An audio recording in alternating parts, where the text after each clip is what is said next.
¿Ningún problema? Sí se ve, doctora. Gracias.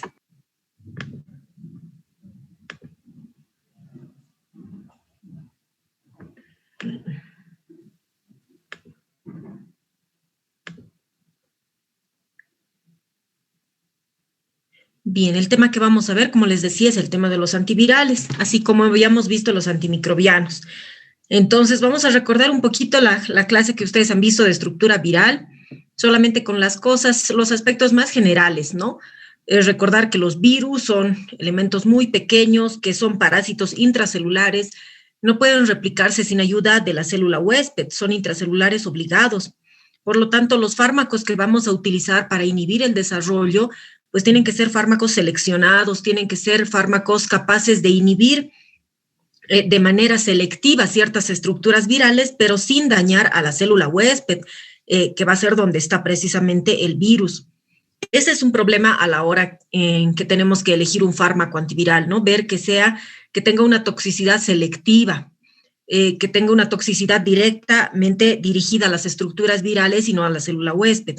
Por otra parte, los virus se van a replicar muchas veces antes de producir algún daño, ¿no? O sea, existe un periodo de incubación y en ese periodo de incubación de la enfermedad, el virus se va replicando muchas veces. Y después de la multiplicación, pues se disemina a diferentes órganos antes de la aparición de síntomas. Entonces, eso también va a dificultar la acción de los antivirales, que generalmente vamos a iniciar el tratamiento una vez que se manifiestan los síntomas de la enfermedad, ¿no? Y bueno, por lo tanto, existe la necesidad sí o sí de la existencia de fármacos antivirales que sean activos contra las infecciones para las que no existen vacunas. Para muchas de las enfermedades virales existen ya vacunas, pero para aquellas que no es importante la existencia de los fármacos antivirales. Si nos remontamos un poquito a la historia, en el siglo XIX, Dmitri Ivanovsky y Martinus Beijerinck descubrieron el primer virus, que es el virus del mosaico del tabaco. Muchos años después, en el año 35 aproximadamente, se han descrito se han descrito las partículas específicas del virus. Y en los años 50 recién se han descubierto los primeros antivirales. Ahí tenemos la iododesoxiuridina. Este fármaco tiene como mecanismo de acción el daño al DNA, por lo tanto sí causaba toxicidad a la célula huésped y se ha suspendido su uso, pero no por completo, porque en la actualidad es la idoxuridina, que es el equivalente al fármaco previo, es un derivado de la timidina, y todavía lo estamos utilizando, pero de manera tópica, para las queratitis herpéticas, por ejemplo, en colirio o en pomada oftálmica.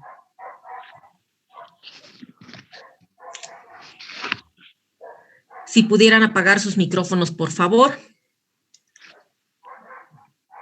Gracias. Entre las consideraciones generales, tenemos que recordar que los virus se replican dentro de la célula y para ello utilizan enzimas, macromoléculas y, bueno, diferentes organelos de la célula huésped para su replicación, ¿sí? Por lo tanto, generalmente sí causan toxicidad a esta célula. Los fármacos antivirales más eficaces van a inhibir alguna acción enzimática, son los que inhiben alguna acción enzimática, ¿ya? Y estos fármacos son generalmente virostáticos, que significa que inhiben la multiplicación viral, inhiben la replicación viral, no eliminan al virus como tal. Es decir, que si se suspende el tratamiento antiviral, pues el virus retoma su capacidad de multiplicación nuevamente. Entonces, para la eliminación de estos virus, se requiere de la cooperación del sistema inmune, ¿sí? Los fármacos disminuyen o inhiben la replicación del virus y el sistema inmune se encarga de eliminarlos. Y estos fármacos no eliminan los virus latentes, es decir, que trabajan sobre virus que están en plena fase de replicación. Ya si vamos a tomar en consideración o la elección del tratamiento antiviral, tenemos que recordar que muchos de los compuestos sí tienen efecto in vitro, es decir, en estudios experimentales, pero son tóxicos para la célula huésped. Eso debemos tomarlo muy en cuenta antes de elegir un tratamiento. Y por otra parte, que la eficacia también depende de obtener concentraciones en el sitio de la infección. Entonces, tenemos que saber cuál es el órgano en el que se absorbe mejor, cómo se biodegrada el fármaco. Y esos son los aspectos que se tienen que tomar en consideración cuando vamos a elegir un fármaco antiviral, al igual que con los antimicrobianos. Vamos a recordar un poco el ciclo biológico de los virus, porque en estas fases que ustedes ven son las fases que pueden ser modificadas por los fármacos antivirales. Y ahí tenemos como primera fase la fase de adhesión o de fijación, ¿sí? Acá tenemos al virus.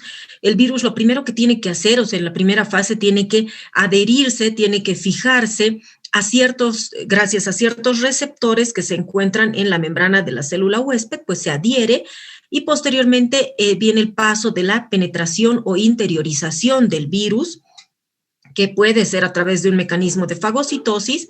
Ya en el interior se produce la decapsidación o la pérdida de la cubierta viral, la liberación del material genético. En el citoplasma, en esta fase pueden haber una síntesis de proteínas tempranas que no sucede en todos los virus. Posteriormente hay una fase de interiorización del ácido nucleico viral en el núcleo celular para la síntesis como tal de los ácidos nucleicos, ¿no? Dependiendo si es un virus RNA o es un virus DNA.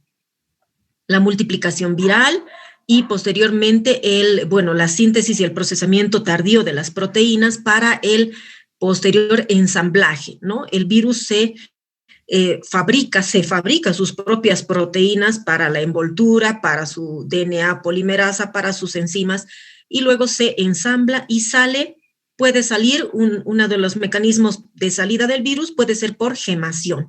Entonces, ese es el ciclo biológico en general de los virus, pero ya vamos a ver ciertas particularidades de estos.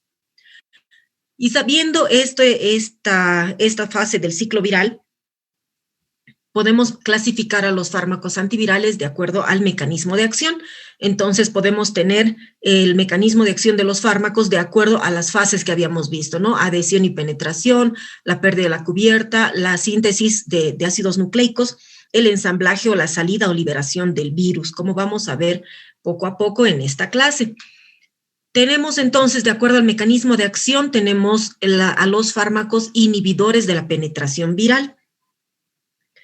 Entre estos tenemos a los inhibidores de la neuraminidasa. ¿Qué es la neuraminidasa? La neuraminidasa es una enzima sialidasa, es decir, que fracciona, que rompe el ácido siálico. El ácido siálico es una especie de moco que tenemos en las vías respiratorias. Entonces, la neuraminidasa es una enzima que fracciona el ácido siálico y que prácticamente le da paso al virus, le abre camino en esa capa de moco para que el virus pueda acercarse a su célula huésped.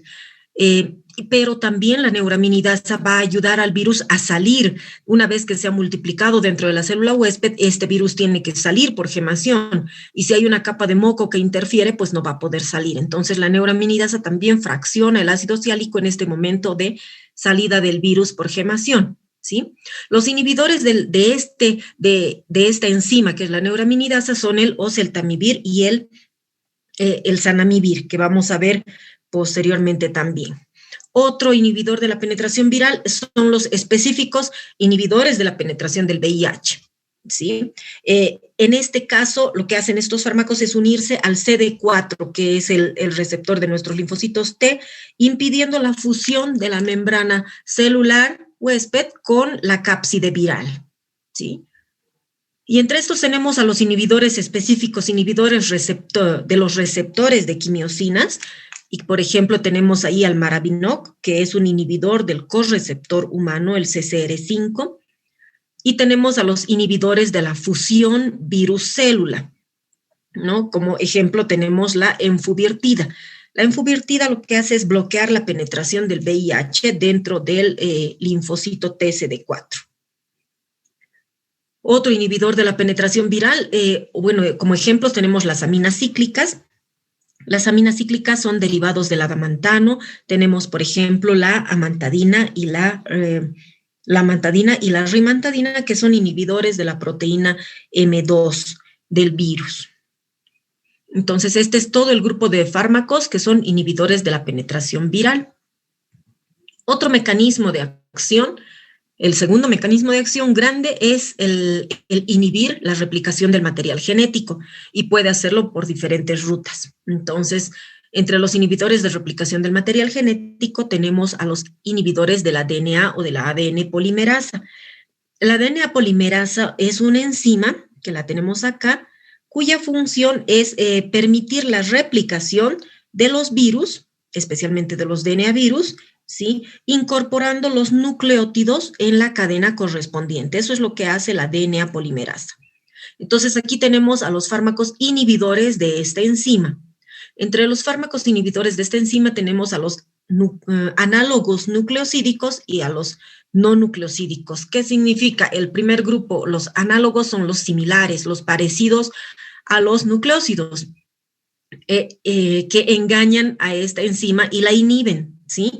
Tomando el lugar de algunos nucleósidos. Por ejemplo, tenemos los análogos de la guanosina, por ejemplo, el aciclovir, muy conocido en nuestro medio, han debido ver como tratamiento de del herpes o de la varicela, el uso del aciclovir, sus derivados y de segunda generación, valaciclovir, ganciclovir, valganciclovir y ribavirina, principalmente, como análogos de la guanosina. Análogos de la adenosina tenemos al penciclovir y al famciclovir. Análogos de la timidina tenemos a la idoxuridina, que la habíamos mencionado ya antes como tratamiento de la queratitis herpética. Y entre los inhibidores de la DNA polimerasa que no son nucleósidos tenemos como ejemplo al foscarnet. Otros inhibidores de la replicación del material genético son los inhibidores de otra enzima, que es la transcriptasa inversa.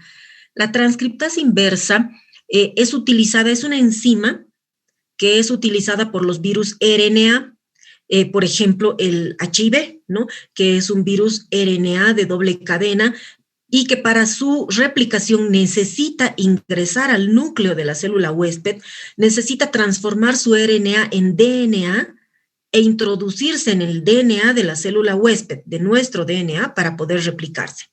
Entonces tenemos aquí los inhibidores de esta enzima. De igual forma tenemos los análogos nucleósidos y los análogos y los no nucleósidos, ¿sí? Entonces, los inhibidores de la transcriptasa inversa análogos de los nucleósidos tenemos también por cada uno de los nucleósidos. Los análogos de la timidina, y estos fármacos los tenemos en el medio, ¿no? La sidobudina, sí la tenemos, y un poquito más antigua la estabudina, que ya no está en nuestro medio, análogos de la citidina, como la lamibudina, análogos de la guanosina, como la didanosina, análogos de la adenosina, como el abacavir o el tenofovir. Entonces, aquí tenemos nuestros 4 nucleósidos y sí existen fármacos que pueden suplantarlos, ¿ya? Esto es parte del tratamiento del VIH. Los inhibidores de la transcriptasa inversa no nucleosídicos, es decir, que no se asemejan a los nucleósidos, tenemos la nevirapina y el efavirenz.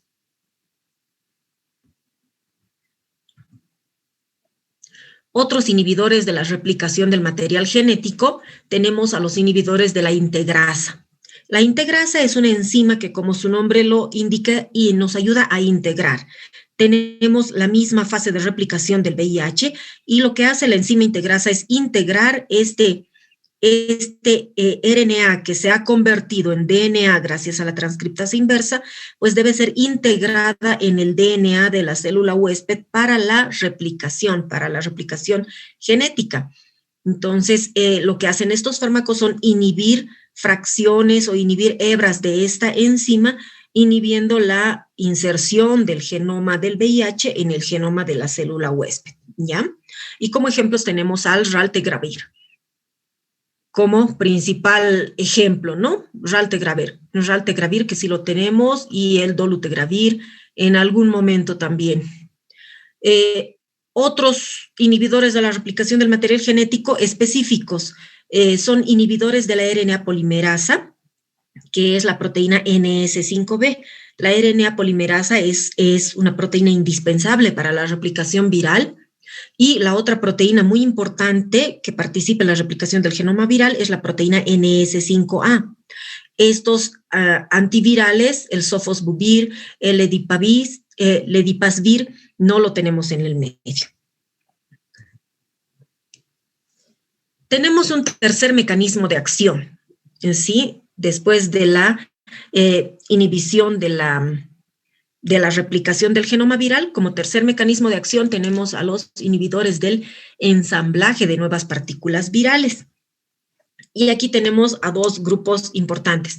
Tenemos a los inhibidores de la proteasa, bueno, específicamente de la proteasa del VIH, y a los inhibidores de la proteasa del virus de la hepatitis C, que en realidad la función es inhibir a la enzima, que es la proteasa. ¿Sí? La proteasa lo que hace es, como su nombre lo dice, es una enzima que rompe proteínas. Y en el caso del VIH o también en el caso del virus de la hepatitis C, son proteínas grandes que deben ser fragmentadas en proteínas más pequeñas, es decir, que estas proteínas grandes son precursoras poliproteicas que deben ser fraccionadas para obtener las proteínas específicas. Las proteínas específicas ya nos darán una función específica que nos va a dar, por ejemplo, la formación de la transcriptasa inversa, de la integrasa, ¿sí? Entonces, esta proteasa lo que hace es fraccionar, rompe las proteínas grandes en proteínas más específicas. Y si nosotros utilizamos fármacos inhibidores de la proteasa, lo que vamos a tener como resultado es un VIH o un virus de la hepatitis C inmaduro, es decir, que no tiene las proteínas específicas para su desarrollo, ¿sí? Como fármacos inhibidores de la proteasa, tenemos muchos en el medio. Estos fármacos se caracterizan también porque, bueno, el virus puede fácilmente crear resistencia a estos fármacos antivirales. Entonces, es por eso que han ido creando uno y otro inhibidor de la proteasa, y estos muchas de las veces se utilizan de forma combinada, ¿no? Ejemplos tenemos el indinavir, el lopinavir, el ritonavir, saquinavir, darunavir, y el ritonavir les resalto un poquito porque el ritonavir lo que hace es potenciar la acción de otro inhibidor de la proteasa. Entonces se puede utilizar de forma combinada, como ahí lo están viendo, el lopinavir, ritonavir, ¿sí? Que es el lopinavir que está potenciado, ¿sí? Está, digamos, mejorado gracias a la presencia del ritonavir. Y como inhibidores de la proteasa en el virus de la hepatitis C vamos a utilizar el cimeprevir como fármaco antiviral. Para mencionar otros antivirales tenemos a los biológicos. Bueno, entre los biológicos vamos a mencionar a las inmunoglobulinas. Las inmunoglobulinas pues son nuestros anticuerpos, ¿no? Son proteínas naturales que tienen un papel muy importante en nuestro sistema inmunológico. Y así podemos ver a las inmunoglobulinas que son inespecíficas. Las inmunoglobulinas inespecíficas tienen la función de mejorar o de activar nuestro sistema inmunológico. Pueden hacerlo mediante la activación del sistema de complemento, pueden favorecer la fagocitosis, pueden favorecer la neutralización de ciertas toxinas, por ejemplo. Entre las inmunoglobulinas específicas son aquellas que han sido ya creadas o han sido mejoradas o producidas o sintetizadas en el laboratorio, y tenemos la inmunoglobulina humana antihepatitis B y la inmunoglobulina humana antirrábica, ¿no? Que sí se utiliza en nuestro medio. Otro antiviral biológico son la parte de los anticuerpos monoclonales. Estos también son anticuerpos, son desarrollados en un laboratorio y el objetivo es ayudar a combatir la infección mediante otro tipo de mecanismo de acción. Por ejemplo, aquí tenemos el palivizumab, que es un anticuerpo monoclonal que se utiliza frente al virus sincitial respiratorio. Y en la fotito pueden ver al tocilizumab, que han debido escuchar ustedes. Bueno, es un anticuerpo monoclonal y se utiliza en ciertas fases de COVID-19 producida por el virus SARS-CoV-2. Lo que hacen estos anticuerpos monoclonales es inhibir cierta fase de nuestro sistema inmunológico, pero esto es dirigido. Por ejemplo, el tocilizumab lo que hace es inhibir a la interleucina 6, que está exagerando el proceso inflamatorio en nuestro cuerpo.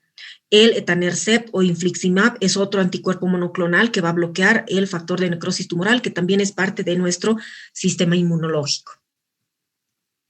Y dentro de los antivirales biológicos también tenemos a las citoquinas. Las citoquinas son moléculas, son moléculas que son capaces de modificar la respuesta inmune, la respuesta celular, tiene una función reguladora. Las citoquinas son un montón, pero dentro de las citoquinas de interés terapéutico, si vamos a ver el efecto antiviral de las citoquinas, pues tenemos a los interferones. Los interferones son citoquinas la mayor parte de ellas, con efecto antiviral. Y como les decía, tienen la capacidad de modificar la respuesta celular o tienen una acción moduladora. Aquí en esta imagen podemos ver que una célula infectada puede ser capaz de producir o de estimular la producción de interferones.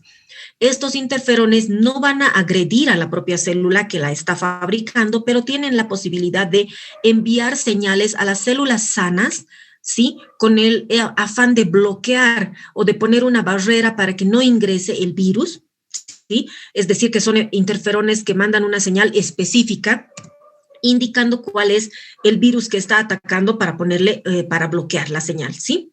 También estos interferones pueden mandar una señal a las células infectadas para programar su apoptosis, ¿no? La muerte celular. También pueden mandar señales a nuestro sistema inmunológico, a los glóbulos blancos, para reclutarlos y de esta manera se estimula mayor sistema de defensa y un proceso inflamatorio. Entonces, esto es lo que hacen nuestros interferones como tal. Y en general, esa sería la clasificación de los fármacos antivirales de acuerdo a su mecanismo de acción. Ahora, quisiera que veamos casos específicos, porque como les decía, en cada virus, en cada caso, en cada infección viral, pues sucede algo diferente. Aquí les muestro cuál es la replicación, ¿sí?, de un virus DNA. Virus DNA, y como por ejemplo el gran grupo de virus DNA son los herpes virus, la gran familia de los herpes virus. ¿Qué es lo que sucede con este virus DNA? Este virus lo primero que tiene que hacer es absorberse, o sea, adherirse, fijarse a la célula huésped, ¿sí? Y puede ingresar por un proceso de fagocitosis o puede ingresar por un proceso de endocitosis, ¿sí?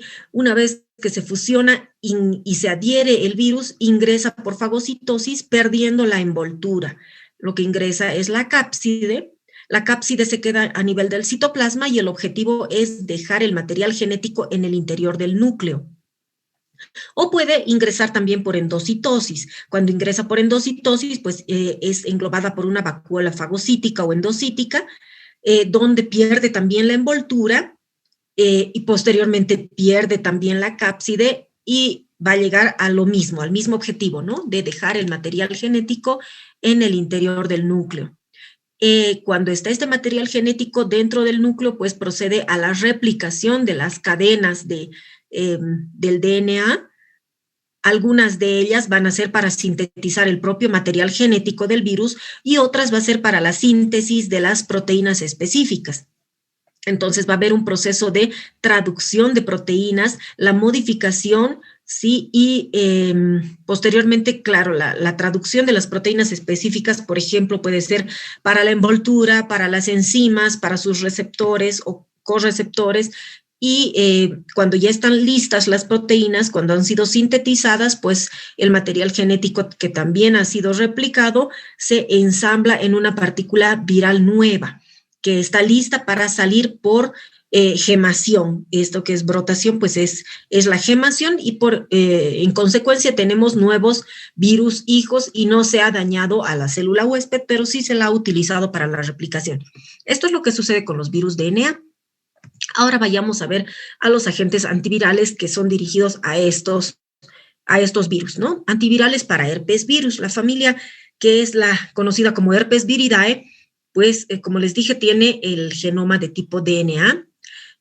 Estos virus en particular se caracterizan porque pueden producir infecciones latentes. Es decir, que puede haber una infección primaria, en algún momento hemos tomado contacto con el virus, puede haber habido infección con síntomas o sin síntomas, pero el virus permanece latente. A muchos de ustedes les ha debido suceder que han aparecido después o antes o durante algún proceso gripal, les ha aparecido algunos granitos alrededor del labio o de la mucosa nasal, que son como pequeños granitos, pero que se parecen mucho a las aftas, pero las aftas son adentro, ¿no? Son en la mucosa. En cambio, estas lesiones son en el borde de la mucosa. Como les digo, puede ser en fosas nasales, puede ser en el labio. Esas lesiones se han secado, pero cada vez que ustedes se resfrían o cada vez que bajan sus defensas, esas lesiones vuelven a aparecer en el mismo lugar o en un lugar diferente, pues eso es un herpes virus simple tipo 1. Entonces, esa infección se quedó latente, ¿sí? Hubo un contacto inicial con síntomas o no, como les digo, pero el virus permanece latente. Y en cada momento, en cada déficit inmunológico, se bajan sus defensas, que puede ser por un resfrío, por no dormir bien o por no comer bien, pues nuevamente aparecen esas lesiones herpéticas, ¿no? Y de ahora en adelante, o sea, de ese momento en adelante, se van a producir muchas reactivaciones de acuerdo a la replicación y producción de las nuevas partículas virales. Eso es lo que sucede con la familia de los herpes virus. Y les mencionaba un fármaco que también es conocido y tal vez lo han utilizado, que es el aciclovir. El aciclovir es uno de los más antiguos y que sigue en vigencia porque realmente es muy bueno para las infecciones virales, especialmente para el virus herpes simple tipo 1, tipo 2 y la varicela y el herpes zóster también. Ha sido aprobado en 1982.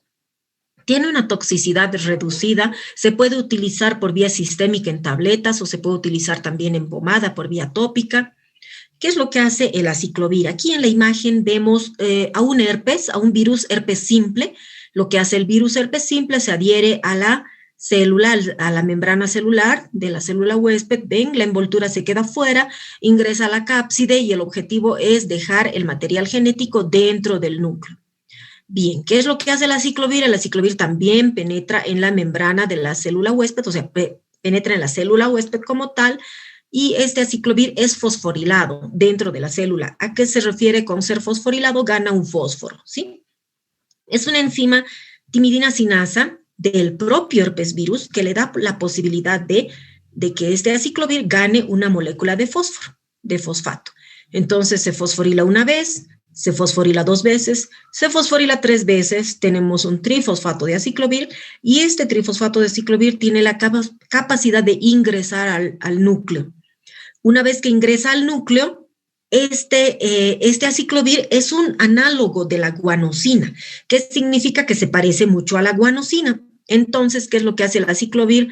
Trifosfato compite con la desoxiguanosina trifosfato y se incorpora en la cadena de DNA, ¿no? Y bloquea la síntesis del DNA de esta forma, ¿sí? No puede continuar la síntesis porque esta molécula no corresponde. Ha sido engañado el genoma viral y ya no puede ser replicado. Entonces, bloquea la síntesis del genoma y por otra parte actúa como terminador de cadena, porque significa que a partir del ingreso del aciclovir en el sitio de la guanosina trifosfato, pues se termina la síntesis. Sí, es un terminador de cadena. Ese es el mecanismo de acción del aciclovir. Otro fármaco de la misma familia es el ganciclovir. Pero el ganciclovir es bastante más tóxico en relación al aciclovir. Es de segunda o tercera generación, o sea que es mejor que el aciclovir, pero por la toxicidad se lo utiliza en casos limitados, ¿sí?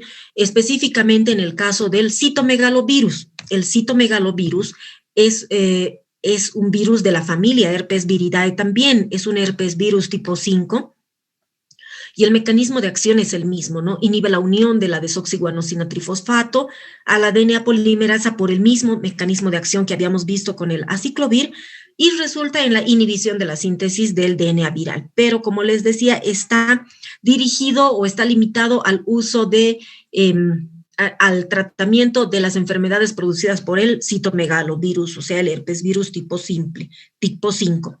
La toxicidad, pues, es amplia, ¿no? Puede ser tóxico a nivel de riñón, a alteraciones hematológicas como disminución de glóbulos rojos, glóbulos blancos y plaquetas.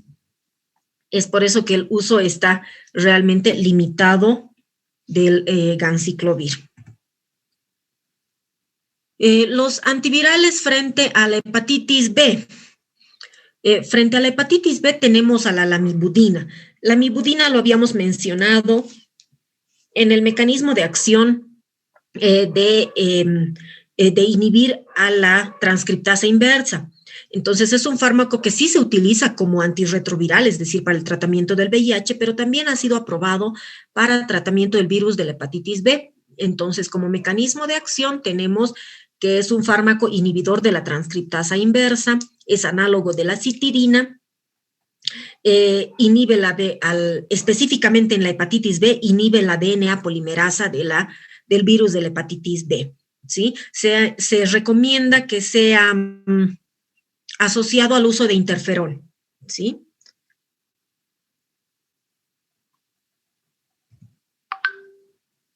Bien, en el caso de los antivirales frente al virus de la hepatitis C, vamos a resaltar dos elementos. Uno es el interferón alfa y el otro es la ribavirina como fármaco antiviral. El interferón alfa lo que hace es unirse a receptores celulares y aquí tenemos el uso de los dos elementos o los dos fármacos importantes en la inhibición del virus de la hepatitis C, ¿no? La ribavirina y el interferón alfa. Entonces, este interferón alfa lo que hace es unirse a ciertos receptores celulares y va a iniciar la síntesis de muchas proteínas, ¿sí? Aquí ven toda la síntesis de proteínas cuyo objetivo final va a ser la inhibición de la síntesis de proteínas del propio virus, ¿sí? Y en el caso de la ribavirina, o sea, se recomienda la asociación de la ribavirina. La ribavirina es un inhibidor de la DNA polimerasa, es un análogo de la guanosina. Entonces, se aconseja la combinación del tratamiento con ribavirina que directamente va a ir a bloquear a la DNA polimerasa del virus de la hepatitis C, ¿sí? Fíjense, directamente ingresa el fármaco antiviral, pero bueno, su objetivo es directamente bloquear la DNA polimerasa y aquí tenemos, ¿no? La ribavirina como un análogo de la guanosina y inhibe la replicación del virus de la hepatitis C, vamos a resaltar en este caso. La ribavirina no se utiliza de manera frecuente porque tiene muchos efectos tóxicos, ¿no? Es teratogénica, es decir, que está totalmente contraindicada en el embarazo, es oncogénica también, es gonadotóxica, entonces es un fármaco bastante restringido. En ciertas fases de la enfermedad de la hepatitis C, pues es indicado, ¿sí? Vamos a ver otro virus, otro tipo de virus. Vamos a ver el ciclo de replicación del virus de la influenza para poder entender mejor el mecanismo de acción de los fármacos contra esta enfermedad, que es la influenza o gripe, ¿ya? En este caso podemos ver a nuestro virus de la influenza que tiene en su envoltura, tiene espículas de hemaglutinina y neuraminidasa, ¿sí? Si ustedes recuerdan, la neuraminidasa lo que hace es una enzima que rompe el ácido siálico y que le va a abrir camino al virus hasta llegar a la célula huésped, y la hemaglutinina es la que va a favorecer la adherencia, ¿sí? Es la que se va a unir a los receptores de la membrana celular. Entonces, la hemaglutinina toma contacto con la membrana celular, ingresa por endocitosis, se encuentra en la vacuola fagocítica o endocítica, va a perder la envoltura y el objetivo es, pues, precisamente depositar el material genético a nivel del núcleo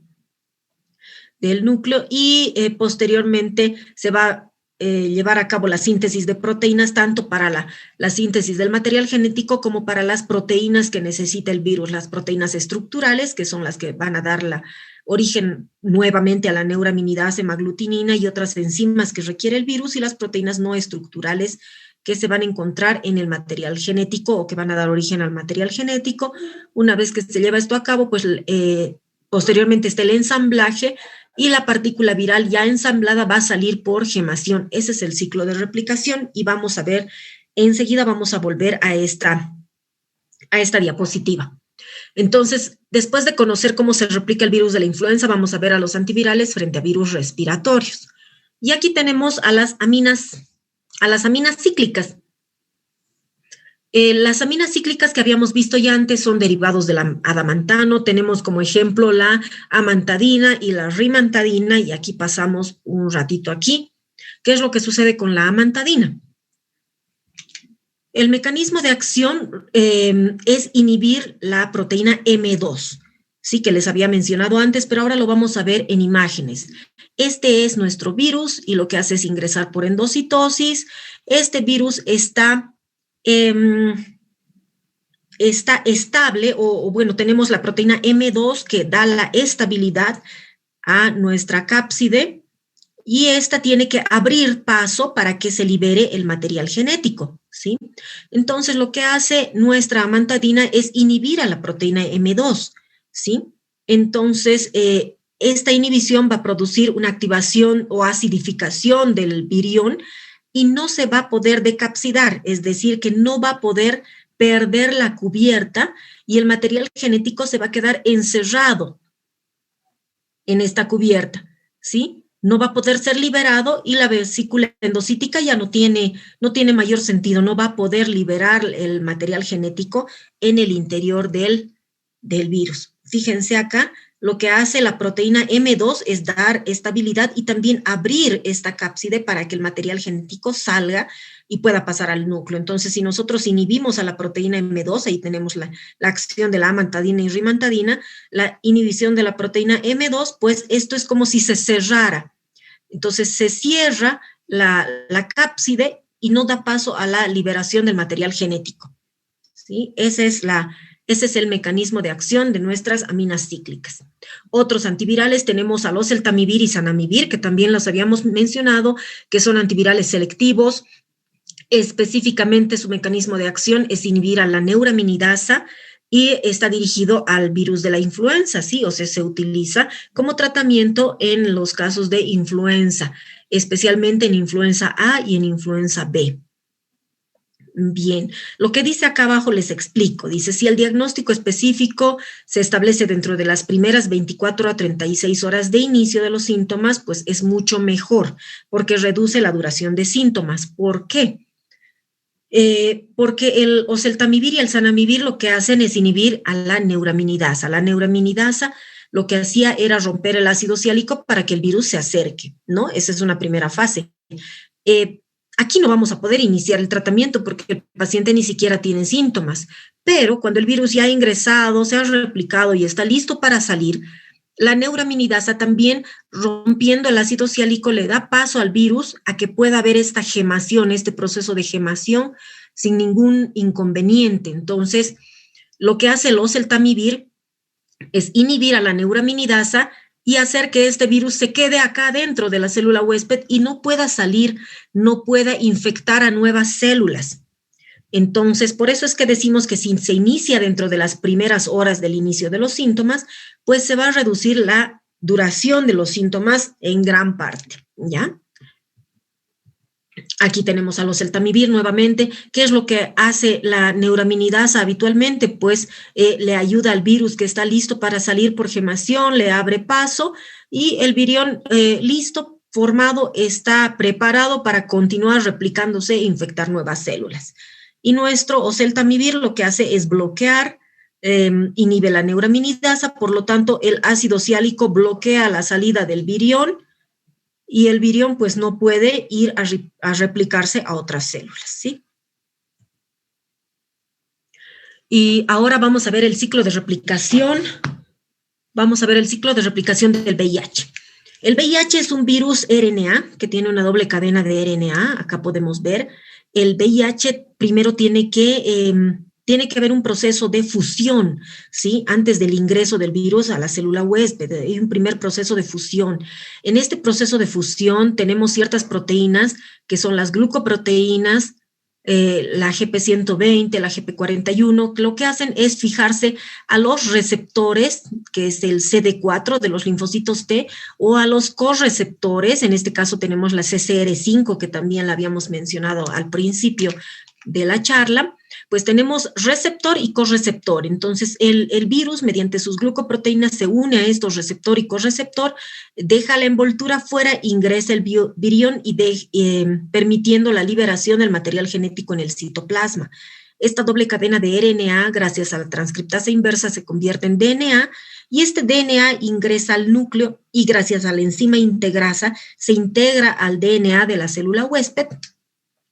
y posteriormente este DNA se procede a la transcripción de todas las proteínas que necesita el virus. Es decir, se lo hace su trabajo, ¿no? Va a transcribir las proteínas para un nuevo genoma viral, las proteínas para nuevas proteínas de superficie, para las nuevas glucoproteínas que les había mencionado, y bueno, pues se van a traducir en las proteínas que precise el virus, proteínas y enzimas para tener a las células o a los viriones hijos. Una vez que está listo, pues se ensambla en el borde de la membrana celular, adquiere los componentes de la envoltura y sale por germación. Esto es lo que sucede en la replicación del VIH. Y vamos a pasar a ver a los antirretrovirales, que son los fármacos que van a bloquear al virus de la inmunodeficiencia humana. Tenemos a 5 grupos: a los inhibidores de la transcriptasa inversa nucleócidos, ¿sí? Inhibidores de la transcriptasa inversa no nucleócidos, inhibidores de la proteasa, inhibidores de fusión y a los inhibidores de la integrasa. Entonces, todos estos fármacos son dirigidos específicamente al VIH y muchos ya los habíamos mencionado antes, ¿no? Entonces, entre los inhibidores de la transcriptasa inversa tenemos a la ZT, que es el ácido budina, 3-TC, que sí también le estamos utilizando, el tenofovir, el abacavir, que también están en uso, ¿no? Entonces, ¿cuál es el mecanismo de acción de los fármacos en general? Los inhibidores de la transcriptasa inversa nucleócidos son análogos nucleócidos. Entonces, ¿qué es lo que hace? Habitualmente la transcriptasa inversa lo que hace es transformar el RNA viral en la doble cadena de DNA, ¿sí? Y engañar a nuestro genoma.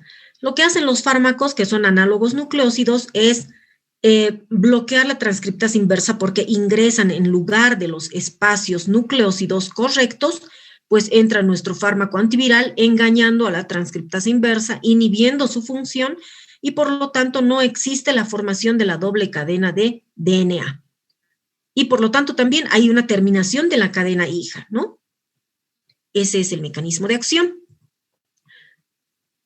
Nuevamente tenemos acá, bueno, es lo mismo, ¿no? Aquí vamos a resaltar la presencia del tenofovir, ¿sí? El tenofovir tiene es un inhibidor de la transcriptasa inversa, análogo nucleócido, pero tiene una mayor potencia, es más activo, es uno de los últimos fármacos antivirales que ha sido descrito y que ha sido utilizado, ¿no? Entre los inhibidores de la transcriptasa inversa no nucleosídicos, o sea, ¿qué hacemos cuando tenemos fármacos que no se parecen a los nucleócidos? ¿Cómo vamos a inhibir a la transcriptasa inversa? No tenemos cómo competir. Entonces, aquí vemos nuevamente el ejemplo. Tenemos nuestro ARN viral, la transcriptasa inversa lo que hace es convertir a DNA viral, ¿sí? Cuando tenemos los fármacos inhibidores de la transcriptasa inversa, pero no nucleócidos, estos no nucleócidos o no análogos de los nucleócidos lo que hacen es bloquear directamente la transcriptasa inversa uniéndose a un sitio diferente, ¿sí? Entonces, es como si cerraran una chapa y la enzima deja de funcionar, ¿sí? Aquí tenemos a la nevirapina y el efavirenz. Entre los inhibidores de la proteasa, ya les había mencionado cuál era el mecanismo de acción de la proteasa, ¿no? Aquí tenemos una proteína madre, ¿sí? Que debe ser fraccionada por la proteasa en proteínas pequeñas, proteínas hijas que van a tener una función específica. Una de esas proteínas, por ejemplo, puede ser la enzima integrasa, ¿sí? Otra puede ser la enzima transcriptasa inversa, otra puede ser la glucoproteína GP120 de la envoltura del virus. Entonces, todo eso lo hace la proteasa, la gran enzima proteasa. Si nosotros utilizamos fármacos inhibidores de la proteasa, pues lo que vamos a hacer es mantener a esta proteína grande, a esta estructura grande, sin la posibilidad de dar lugar a un virus maduro, ¿sí? Entonces, aquí tenemos nuevamente, en el proceso de replicación del HIV, por ejemplo, si nosotros bloqueamos a la proteasa, tenemos como resultado un virus inmaduro, ¿sí? No se ha dado lugar a la fragmentación de la proteasa grande para poder tener un virus maduro. Ese es el mecanismo de acción de los inhibidores de la proteasa, y aquí tenemos el lopinavir ritonavir, que es el famoso conocido como Caletra, ¿sí? Es el lopinavir bosteado o potenciado por el ritonavir, y los otros inhibidores de la proteasa que generalmente se los utiliza en combinación con otros fármacos antirretrovirales, porque tienen gran capacidad los virus de hacer resistencia a estos fármacos. El siguiente grupo que va a ir dirigido al HIV es el inhibidor de la fusión. Como habíamos visto al inicio, tenemos dos ejemplos claros, ¿no? Tenemos Maravinoc y tenemos Enfuvirtida, que son inhibidores de la entrada, inhibidores del proceso de fusión, o sea, se inhibe la fusión entre la membrana celular y la cápside viral. Lo que hace el Maravinoc, que habíamos mencionado, es inhibir a este correceptor que es el CCR5, ¿no? Inhibidor del CCR5 directamente, y esto inhibe impide la fusión de la membrana con la cápside viral, y por lo tanto no puede ingresar el virus y no puede inyectar el material genético al citoplasma, ¿sí? Entonces es al inicio. Y la enfuvirtida, también conocida como la T20, lo que hace es unirse a un dominio particular de la glucoproteína 41 que se encuentra también acá en la envoltura del virus, ¿sí? Un dominio de la glucoproteína 41 va a interferir esto con los cambios conformacionales que necesita el virus para la fusión de las membranas, ¿sí? Estos han sido uno de los fármacos de última generación, los últimos descritos, los inhibidores de fusión. El último grupo tenemos a los inhibidores de la integrasa. Aquí está el raltegravir. Lo que hace el raltegravir, les había mencionado qué es lo que hace la integrasa, ¿no es cierto? Integrar el DNA viral, o sea, el DNA viral que ya se ha transformado en DNA viral se integra en el DNA de la célula huésped. Y lo que hace el raltegravir es inhibir la transferencia de ciertas cadenas de este DNA viral en la cadena principal del genoma de la célula huésped, ¿sí? Evita la inserción y la unión covalente, ¿no?, del genoma del HIV en la célula huésped. Por lo tanto, este virus ya no podría replicarse.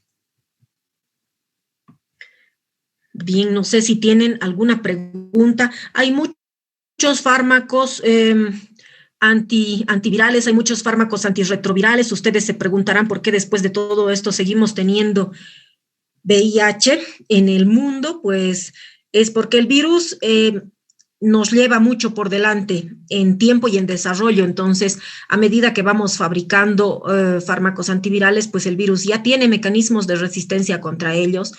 Y en el caso particular del VIH, pues se utilizan más de 2 fármacos combinados para el tratamiento. Es decir, que está indicado, por ejemplo, el uso de un inhibidor de la transcriptasa inversa combinado con un inhibidor de la transcriptasa inversa no nucleosídico combinado con un inhibidor de la proteasa, por ejemplo, ¿no? O sea, tienen que ser por lo menos 3 combinaciones de mecanismo de acción diferentes. Bien, ¿alguna pregunta?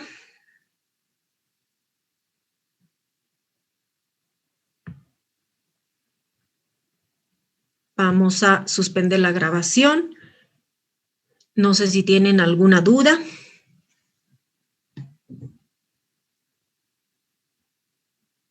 Bien, aquí he visto en el chat una pregunta. ¿A qué familia pertenece el Remdesivir? El Remdesivir lo han escuchado mucho ahora como tratamiento de COVID, del SARS-CoV-2, ¿no? Para COVID-19. Es un inhibidor de la proteasa. Ese es su mecanismo de acción. Resistencia como tal no se ha visto al Remdesivir por parte del SARS-CoV-2 todavía, ¿no? Pero pues solito el Remdesivir tampoco se ha visto que inhiba por completo la multiplicación del virus, ¿ya?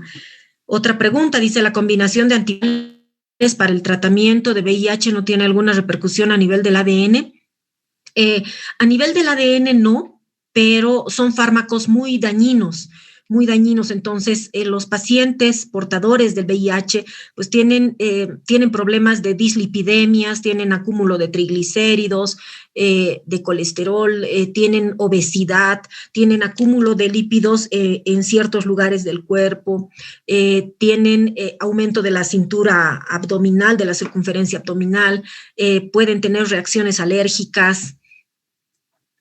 ¿Por qué no hay repercusión a nivel del ADN? Porque cuando se hace la combinación de estos fármacos se utiliza, por ejemplo, un inhibidor de la replicación del DNA, pero se utiliza una combinación de un análogo nucleosídico con la combinación de un no análogo nucleosídico con un inhibidor de la proteasa. Entonces, esto disminuye la toxicidad en cierta forma porque del dañino vamos a elegir solo uno, por ejemplo, ¿no? Pero la combinación de fármacos también es hepatotóxico, o sea, produce daño a nivel del hígado, a nivel del riñón, y son pacientes que van a utilizar tratamiento de por vida, ¿no?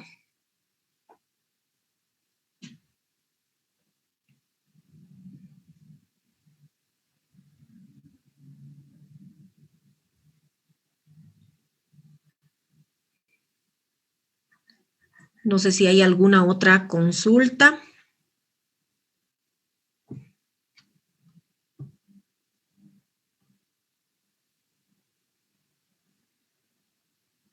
Bueno, la clase ya está grabada, entonces, ante cualquier duda, también mediante su representante podemos ir sacándolos de dudas, ¿sí? Les agradezco por su atención.